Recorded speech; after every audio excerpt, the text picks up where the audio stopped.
পঞ্চগড় ঠাকুরগাঁও সীমান্ত থেকে 21 জনকে সরিয়ে নিয়েছে বিএসএফ। পুশিন বন্ধে ভারতকে চিঠি দিয়েছে বাংলাদেশ। হবিগঞ্জের বানিয়াচংয়ে বর্তমান ও ভারপ্রাপ্ত চেয়ারম্যানের সমর্থকদের মধ্যে সংঘর্ষ, ওসি সহ আহত অর্ধশত। ব্রাহ্মণবাড়িয়ায় বাস উল্টে 4 যাত্রী নিহত। কক্সবাজারে সড়ক দুর্ঘটনায় একজনের মৃত্যু।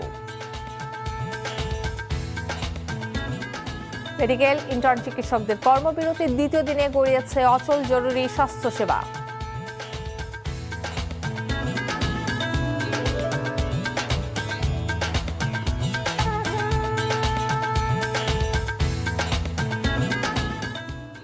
আসসালামু আলাইকুম, খুরশেদা কাকুলি স্বাগত জানাচ্ছি এনটিভির দেশের খবরে। ক্রাউন সিমেন্ট শিরোনাম দেখছিলেন, এবার পুরো খবর। অবশেষে পঞ্চগড় ও ঠাকুরগাঁয়ের সীমান্তের শূন্য রেখায় ঠেলে দেয়া নারী শিশু সহ 21 জনকে সরিয়ে নিয়েছে ভারতীয় সীমান্তরক্ষী বাহিনী বিএসএফ। গত মধ্যরাতে বিএসএফ জওয়ানরা তাদের সরিয়ে ভারতীয় অংশে নিয়ে যায়। শুক্রবার ভোরে পঞ্চগড় সদর উপজেলার হারিভাষা ইউনিয়নের দক্ষিণ প্রধানপাড়া সীমান্ত দিয়ে ভারতের বিএসএফ 10 জনকে বাংলাদেশে পুশিন করার চেষ্টা করে। বিজিবির বাধায় সে চেষ্টা ব্যর্থ হয়। পরে তাদের শূন্য রেখায় ফেলে চলে যায় বিএসএফ। বিজিবির কড়া নজরদারির কারণে তাদেরকে বাংলাদেশে ঢোকাতে পারেনি বিএসএফ। এদিকে সীমান্তের শূন্য রেখায় অবস্থানের 2 দিন পর ঠাকুরগাঁয়ের হরিপুর উপজেলার মশালগাঁও সীমান্তের শূন্য রেখা থেকে 11 জনকে ভারতের অভ্যন্তরে নিয়ে গেছে বিএসএফ।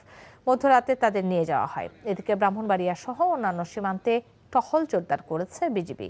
যে কোনো ধরনের অনুপ্রবেশ ঠেকাতে কুড়িগ্রামের বিভিন্ন সীমান্তে নজরদারি ও টহল কার্যক্রম বাড়ানো হয়েছে বলে বিজ্ঞপ্তিতে জানিয়েছে বিজিবি।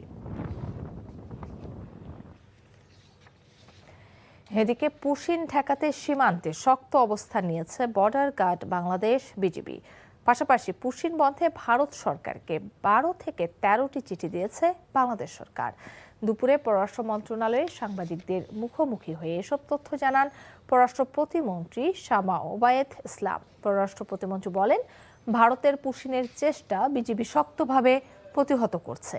নিয়ম না মেনে পুশিনের চেষ্টা গ্রহণযোগ্য নয়। তিনি বলেন, অবৈধ যারা আছে তাদের ফেরত দেওয়ার প্রক্রিয়া আছে, সেটা মেনেই ভারতকে কাজ করতে হবে। পুশিন দুদেশের দ্বিপাক্ষিক সম্পর্ক পুনরুদ্ধারে প্রভাব ফেলবে বলেও মন্তব্য করেন প্রতিমন্ত্রী। ইতিমধ্যে আমরা 12 থেকে 13টা চিঠি দিয়েছি এবং বিজিবি সজাগ আছে এবং কোনোভাবে এটা আমরা অ্যালাউ করছি না। এই পুশিনের মাধ্যমে যদি তারা করে তাহলে অবশ্যই সেটা আমাদের জন্য ভালো হবে না এবং সেটা আমাদের যে ভারত এবং বাংলাদেশ সম্পর্ক, যেটা আমরা বলি যে নতুন উচ্চতায় ওঠার চেষ্টা হচ্ছে এবং ওনারাও একটি প্যারাডাইম শিফটের কথা বলেন, সেই প্যারাডাইম শিফটটা যদি হতে হয় তাহলে এই কাজগুলা যে ডিপ্লোমেসি আছে, যে বিদ্যমান প্রক্রিয়া আছে, সেই প্রক্রিয়াটাই আমাদের দুই দেশের অবলম্বন করা উচিত। হবিগঞ্জের বানিয়াচং উপজেলার বড়ইউড়ি ইউনিয়ন পরিষদের দায়িত্ব পালনকে কেন্দ্র করে চেয়ারম্যান ও ভারপ্রাপ্ত চেয়ারম্যানের সমর্থকদের মধ্যে সংঘর্ষ হয়েছে। প্রায় 2 ঘণ্টা ব্যাপী চলা সংঘর্ষে পুলিশ সহ উভয় পক্ষের অর্ধশতাধিক আহত হয়েছেন। পরিস্থিতি নিয়ন্ত্রণে আনতে পুলিশ টিয়ারশেল ও সাউন্ড গ্রেনেড নিক্ষেপ করে। হবিগঞ্জ থেকে সেলিমিয়ার পাঠানো রিপোর্ট।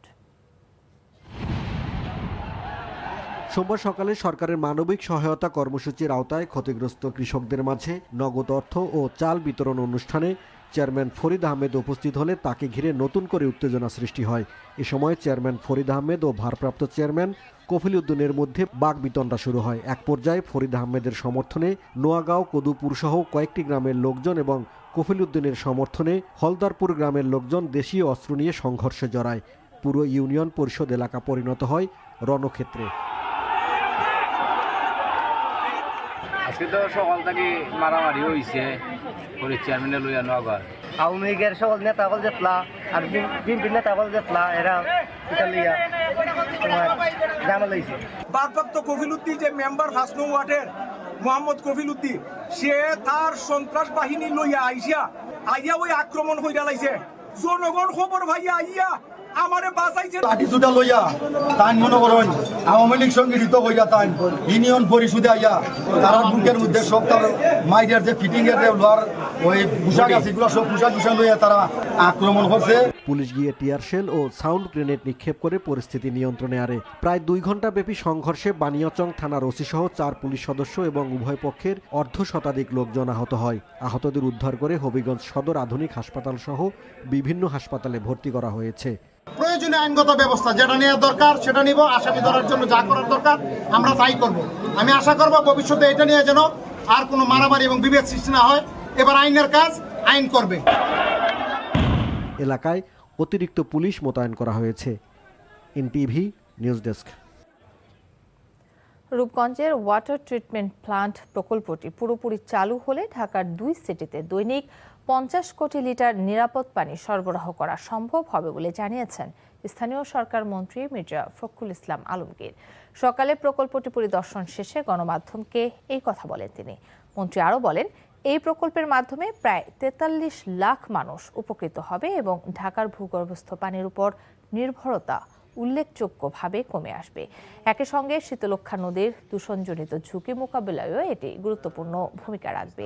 এর আগে মন্ত্রী রূপসী এলাকায় ঢাকা সিলেট মহাসড়কের সেজান পয়েন্ট সংলগ্ন প্রকল্পের পিকে 17 অংশের চলমান কাজ ঘুরে দেখেন। মেঘনা থেকে পানি নিয়ে এসে পানিকে ট্রিটমেন্ট করে ঢাকা মহানগরীর নাগরিকদের পানি সরবরাহ করার ওয়াসা এই প্রজেক্ট গ্রহণ করেছে এবং এই প্রজেক্টের আপনার প্রায় 50 কোটি লিটার ডেইলি পানি সরবরাহ করা হবে ঢাকা মহানগরে।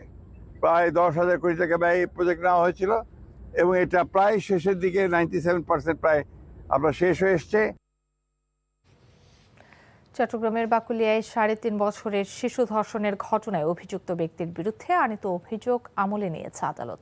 সকালে শিশু সহিংসতা দমন ট্রাইব্যুনালের বিচারক সৈয়দা হাফসা জুমা আদালতে শুনানি শেষে অভিযোগপত্র গ্রহণ করেন। গত 21শে মে বাকুলিয়ায় 3.5 বছর বয়সী শিশুটির বাবা মা কাজের জন্য বাড়ির বাইরে ছিলেন। বাসা ফাঁকা থাকার সুযোগ নেন মনির হোসেন। কৌশলে শিশুটির উপর নির্যাতন চালায় সে। এ খবরে বিক্ষুব্ধ জনতা অভিযুক্ত মনিরকে স্থানীয় মাদ্রাসায় আটকে রাখে। তাকে ছিনিয়ে নিতে পুলিশের গাড়িতে আগুন ধরিয়ে দেয় উত্তেজিত জনতা। অন্যদিকে মুন্সিগঞ্জের গজারিয়ার নয়াকান্দি গ্রামে 5 বছর বয়সী এক শিশুকে ধর্ষণ চেষ্টার অভিযোগে মঞ্জু নামে এক যুবককে গণধোলাই দিয়ে পুলিশের সোপর্দ করেছে স্থানীয় জনতা। আইনের ফাঁকফোকর খুঁজে শহীদ ওসমান হাদি হত্যার বিচার বিলম্বিত করা হলে জনগণকে নিয়ে যে কোনো মূল্যে বিচার আদায় করা হবে বলে হুঁশিয়ারি দিয়েছেন ওসমান হাদির বোন মাসুমা হাদি। হাদি হত্যার বিচার না হওয়া পর্যন্ত বর্তমান প্রজন্ম কোনোভাবেই ঘরে ফিরবে না বলেও জানান তিনি। সকালে ঝালকাঠির নলছিটি প্রেস ক্লাবে সংবাদ সম্মেলনে তিনি এসব কথা বলেন। পশ্চিমবঙ্গের সাবেক মুখ্যমন্ত্রী মমতা ব্যানার্জি বাংলাদেশে একটি হত্যার বিষয়ে কী ইঙ্গিত দিয়েছেন তা বাংলাদেশ সরকারকে স্পষ্ট করার আহ্বানও জানান মাসুমা হাদি।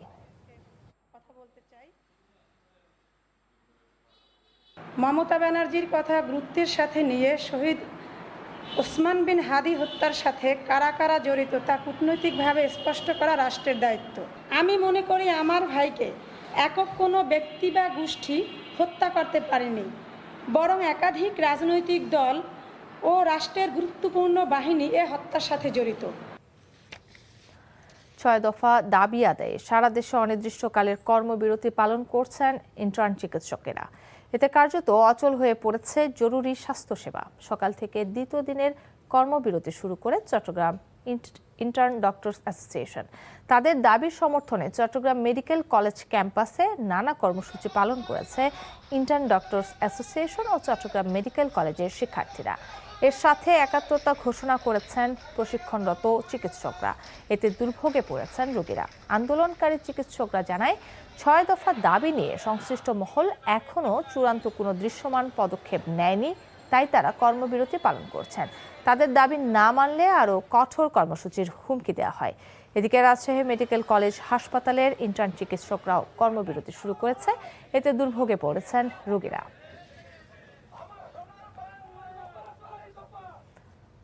মৌলভীবাজার শহরের পাশ দিয়ে বয়ে যাওয়া মনু নদীর শহর প্রতিরক্ষায় ফ্লাড ওয়ালের কাজে চলছে ধীরগতি। নদীর উজান ও ভাটিতে বাঁধ উঁচুকরণ ও প্রশস্তকরণের কাজ অনেকাংশে শেষ হয়েছে। তবে শহরের মূল অংশে প্রায় 1 কিলোমিটার বাঁধের কাজ এখনো শুরু হয়নি।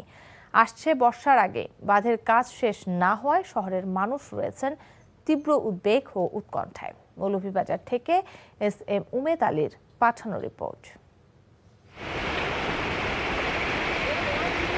মৌলভীবাজারে উজান থেকে যখন ঢলের পানি নামতে শুরু করে, ঠিক তখন শহরের মানুষের মাঝে শুরু হয় আতঙ্ক।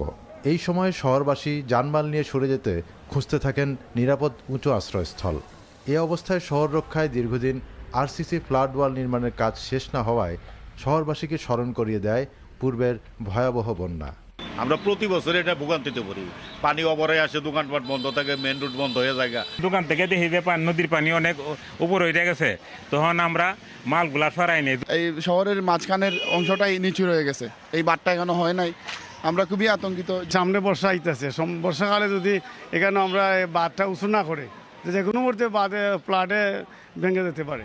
বন্যার কবল থেকে মুক্তি পেতে 2020 সালের জুন মাসে সরকার মনু নদী শাসনের জন্য 996 কোটি টাকার একটি উন্নয়ন প্রকল্প অনুমোদন দেয়। কার্যাদেশ অনুযায়ী 2023 সালের জুনে এই প্রকল্পের কাজ শেষ হওয়ার কথা, কিন্তু নানা জটিলতা দেখিয়ে কার্যাদেশ মেয়াদ কয়েক দফা বাড়িয়ে চলতি মাসের জুন পর্যন্ত করা হয়। এখন পর্যন্ত এই প্রকল্পের আমাদের বাস্তব অগ্রগতি হলো 65%। আর যেটা বললেন শহরের যে ফ্লাড ওয়াল নির্মাণ, সেখানে 2.5 কিলোমিটার এই প্রকল্প অন্তর্ভুক্ত আছে। তার মধ্যে আমরা ইতিমধ্যে 1.7 কিলোমিটার আমরা নির্মাণ করছি, আর বাকি যে অংশটুকু আছে সেটুকু নির্মাণ কার্যক্রম চলমান আছে। এই বর্ষার আগে আমাদের এই যে প্রথম ফ্লাড ওয়াল সেটা কাজ শুরু করা সম্ভব হবে না। মনু নদীর শহর প্রতিরক্ষা ফ্লাড ওয়াল নির্মাণ দ্রুত শেষ হওয়ার দাবি জানিয়েছেন উদ্বেগ ও উৎকণ্ঠায় থাকা মৌলভীবাজার শহরবাসী। NTV news desk. নেত্রকোনায় কংস নদীর ভাঙনে সদর উপজেলার কালিয়ারা গাবরাগাতি ইউনিয়নের হুমকির মুখে। ভাঙনে বিলীন হচ্ছে বসতঘর, রাস্তাঘাট সহ বিভিন্ন স্থাপনা। স্থানীয় বাসিন্দারা বলছেন, দ্রুত পদক্ষেপ না নিলে বিলীন হয়ে যেতে পারে জেলার বিস্তীর্ণ জনপদ। নেত্রকোনা থেকে ভোজন দাসের পাঠানো রিপোর্ট। নেত্রকোনা জেলার শান্ত কংস নদী হঠাৎ যেন অশান্ত হয়ে উঠেছে। সদর উপজেলার কালিয়াগাড়া গাবরাগাতি ইউনিয়নে ভাঙন শুরু হয়েছে। প্রতিদিনই ভাঙনের তীব্রতা বাড়ছে। এতে ইউনিয়নের বাহিরকান্দা, নবন্দ, হরিদাসপুর, কাকিয়াকুড়ি, মহিষাগুড়া সহ 10 থেকে 15টি গ্রামে শতাধিক বসতঘর, ফসলের জমি নদীতে বিলীন হয়ে গেছে। হুমকির মুখে স্কুল, হাসপাতাল সহ নানা স্থাপনা। এখানে পাকা রাস্তাটা নদী ভাঙনে ধীরে ধীরে পুরাটাই ভেঙে যাচ্ছে। পোলাবান এই দিকটা দিতে আমাদের বিশাল ভয় হয়।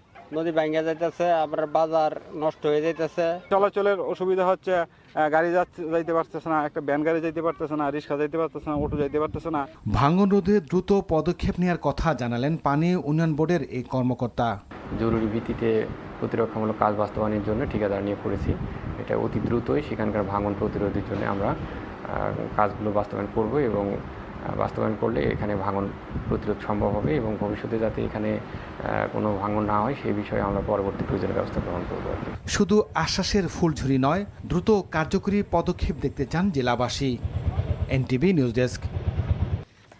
চট্টগ্রামের সীতাকুণ্ডের জঙ্গল সলিমপুরকে স্থায়ীভাবে প্রশাসনের নিয়ন্ত্রণে নিতে অবকাঠামোগত উন্নয়নের বড় উদ্যোগ নিয়েছে সরকার। সরকারের উচ্চ পর্যায়ের নির্দেশনায় গত বৃহস্পতিবার থেকে সড়ক নির্মাণ কাজ শুরু করেছে বাংলাদেশ সেনাবাহিনীর 34 কনস্ট্রাকশন ব্রিগেড। দুপুরে জঙ্গল সলিমপুরে রাস্তা নির্মাণ উপলক্ষে আয়োজিত মতবিনিময় সভায় এসব কথা জানান 26 ইসিবির অধিনায়ক lieutenant colonel engineer Mohammad Kamrul Al Masud.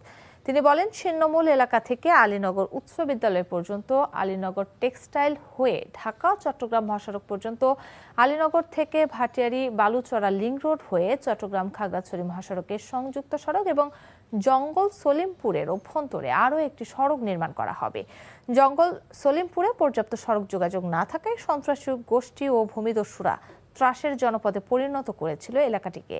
সড়কগুলো নির্মিত হলে আইনশৃঙ্খলা বাহিনীর উপস্থিতি ও নজরদারি বাড়বে বলে মনে করছেন আইনশৃঙ্খলা বাহিনীর সদস্যরা। ভারতের জেল থেকে ছাড়া পাওয়া 91 বাংলাদেশি জেলেকে পরিবারের কাছে হস্তান্তর করেছে কোস্টগার্ড। দুপুরে মংলা কোস্টগার্ড পশ্চিম জোন সদর দপ্তরে আনার পর ওই সকল জেলেদেরকে তাদের স্বজনদের কাছে হস্তান্তর করা হয়। এসব জেলেরা ভারতের কারাগারে 3 থেকে 6 মাস করে জেলে ছিল। এর আগে রবিবার বাংলাদেশ ভারত আন্তর্জাতিক মেরিটাইম বাউন্ডারি লাইনে বাংলাদেশ কোস্টগার্ডের কাছে 4টি ফিশিং ট্রলার সহ এই জেলেদেরকে হস্তান্তর করে ভারতীয় কোস্টগার্ড। বাংলাদেশ ভারত আন্তর্জাতিক সমুদ্র সীমা সংলগ্ন ভারতীয় জলসীমায় অবৈধভাবে মৎস্য আহরণের অভিযোগে ভারতীয় কোস্টগার্ড 4টি ফিশিং ট্রলার সহ 91 জন বাংলাদেশি জেলেকে আটক করে। চট্টগ্রাম বিশ্ববিদ্যালয়ে আগামীকাল উদ্বোধন হতে যাচ্ছে দেশের প্রথম ocean observation and data innovation centre. এই সেন্টার চালু হলে ঘূর্ণিঝড়, জলোচ্ছ্বাস, নদী ভাঙন সহ বিভিন্ন দুর্যোগের তথ্য মিলবে মাত্র 15 থেকে 20 মিনিটে। একই সঙ্গে ব্লু ইকোনমি গবেষণাতেও তৈরি হবে নতুন সম্ভাবনা। উদ্বোধনী অনুষ্ঠানে প্রধান অতিথি হিসেবে উপস্থিত থাকবেন ভূমি ও পার্বত্য বিষয়ক মন্ত্রণালয়ের প্রতিমন্ত্রী ব্যারিস্টার মীর মোহাম্মদ হেলাল উদ্দিন। দুপুরে বিশ্ববিদ্যালয়ের উপাচার্য সভাকক্ষে এক সংবাদ সম্মেলনে এসব তথ্য জানান বিশ্ববিদ্যালয় কর্তৃপক্ষ। এইচএসসি পরীক্ষার কেন্দ্র পরিবর্তনের দাবিতে সড়ক অবরোধ ও বিক্ষোভ কর্মসূচি করেছে গোপালগঞ্জের টুঙ্গিপাড়া সরকারি কলেজের শিক্ষার্থীরা। সকালে ঢাকা পিরোজপুর আঞ্চলিক মহাসড়কে অবরোধ সৃষ্টি করলে সড়কে যান চলাচল ব্যাহত হয় এবং দীর্ঘ যানজটের সৃষ্টি হয়। শিক্ষার্থীরা দ্বিতীয় দফায় টুঙ্গিপাড়ার পাটগাতি বাস স্ট্যান্ড এলাকায় সড়ক অবরোধ করে। এর ফলে উপজেলার বিভিন্ন সড়কে প্রায় 2 ঘন্টা যানজটের সৃষ্টি হয়। এতে চরম ভোগান্তিতে পড়ে যাত্রীরা। পরে প্রশাসন ও কলেজ কর্তৃপক্ষের আশ্বাসে শিক্ষার্থীরা অবরোধ কর্মসূচি প্রত্যাহার করলে সড়কে যান চলাচল স্বাভাবিক হয়। কক্সবাজারের টেকনাফে 80,000 পিস ইয়াবা সহ এক মাদক কারবারিকে আটক করেছে কোস্টগার্ড। কোস্টগার্ড জানায়, ভোরে গোপন সংবাদের ভিত্তিতে কোস্টগার্ডের একটি বিশেষ টিম টেকনাফে অভিযান পরিচালনা করে। অভিযান চলাকালীন উক্ত এলাকায় সন্দেহভাজন একটি প্রাইভেট কারে তল্লাশি চালিয়ে 80,000 পিস ইয়াবা ও পাচার কাজে ব্যবহৃত প্রাইভেট কার সহ একজন মাদক কারবারিকে আটক করা হয়। জব্দকৃত ইয়াবা, প্রাইভেট কার ও আটককৃত মাদক কারবারিকে আইনানুগ ব্যবস্থা গ্রহণের জন্য টেকনাফ থানায় সোপর্দ করা হয়েছে। এই ছিল দেশের খবরে। এই খবরের ভিডিও সহ আপডেট জানতে ভিজিট করুন এনটিভি অনলাইন www.ntvpd.com। এছাড়াও এনটিভির জনপ্রিয় সব অনুষ্ঠান ও খবরের আপডেট জানতে ভিজিট করুন আমাদের ইউটিউব ও ভেরিফাইড ফেসবুক পেজ। 6টায় ইভিনিং নিউজ দেখার আমন্ত্রণ রইল। ধন্যবাদ সবাইকে।